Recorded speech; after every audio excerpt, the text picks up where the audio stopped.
شب بارانی بود. النا تنها در خانه نشسته بود. چای داغش را آرام آرام می نوشید. خانه ساکت و تاریک بود. فقط صدای ریزش باران از پشت پنجره می آمد. ساعت 11:47 بود که ناگهان تق تق کسی آرام در زد. النا خشکش زد. کسی قرار نبود بیاید. از چشمه در نگاه کرد. هیچ کس نبود. فکر کرد شاید باد بود. برگشت سمت اتاقش. هنوز 5 قدم نرفته بود که دوباره تق تق تق. این بار کمی بلندتر. قلبش تون تون زد.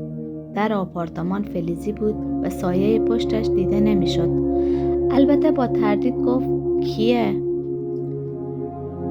هیچ پاسخ نیامد. این بار تصمیم گرفت در را باز نکند. رفت چراغ‌های سالن را روشن کند، اما ناگهان برقا هم قطع شد. خانه در تاریکی کامل فرو رفت.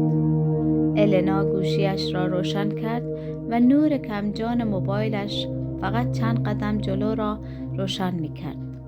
به سمت جعبه فلزی رفت که دوباره همان صدا آمد، اما این بار نه از در خانه بلکه از داخل خانه. تق تق از انتهای راهرو. النا نفسش گرفت و گفت کسی اینجاست؟ باز هم سکوت.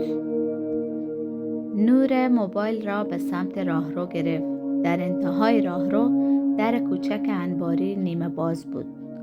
النا مطمئن بود خودش بسته بود. نزدیک شد و در انباری آهسته تر از همیشه در خودش را تکان داد. وقتی دستش را برد جلو در را ببندد، یک صدا آمد. پوف. برق کل خانه دوباره وصل شد. النا جا خورد و عقب پرید. سپس آرام در انباری را باز کرد. هیچ کس نبود. فقط یک چیز روی زمین افتاده بود. یک پاکت سفید کوچک. با دستان لرزان پاکت را برداشت. رویش نوشته بود وقتش رسید، فراموشم نکن. النا ماتش برد. پاکت را باز کرد. داخلش یک عکس قدیمی بود. عکس خودش، اما در کنار شخصی که هرگز به یاد نمی آورد. مردی با کت مشکی که پشتش ایستاده بود. صورتش معلوم نبود. در گوشه عکس تاریخ درج شده بود.